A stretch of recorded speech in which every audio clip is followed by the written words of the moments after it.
How do I make a low FODMAP meatloaf?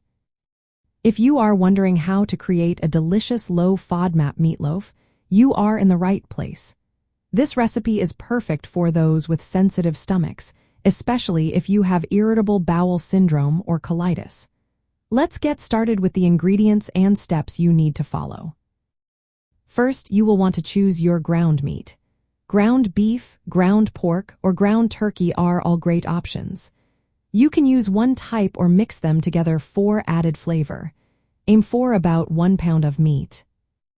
Next, you need a binding agent. A large egg works perfectly for this. Instead of traditional wheat-based breadcrumbs, opt for gluten-free breadcrumbs or low FODMAP flour like tapioca flour. This will help hold your meatloaf together without causing any digestive issues. For flavor, skip the garlic and onion, which are high in FODMAPs. Instead, use garlic-infused olive oil for that garlic taste without the FODMAPs. Dried chives or onion replacers that are low FODMAP can add a nice touch. Herbs such as oregano, thyme, basil, and sage will also enhance the flavor without causing discomfort. To add some moisture and depth, include a few tablespoons of tomato paste. You can also use low FODMAP Worcestershire sauce or coconut aminos. These ingredients will give your meatloaf a savory, umami flavor. Now it's time to mix everything.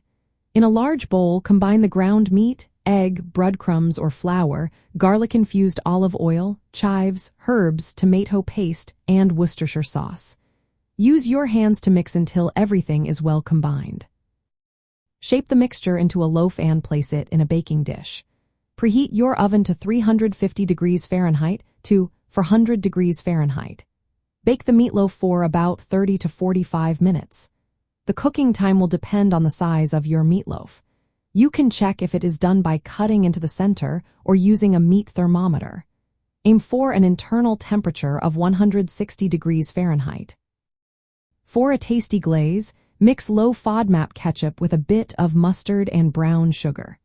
Brush this mixture on top of the meatloaf during the last 10 minutes of baking to avoid burning.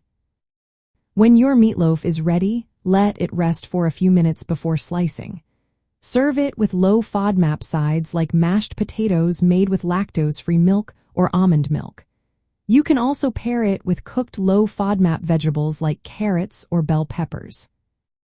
This low FODMAP meatloaf is not only comforting but also gentle on your digestive system. Enjoy this satisfying meal without worrying about triggering any symptoms. Happy cooking!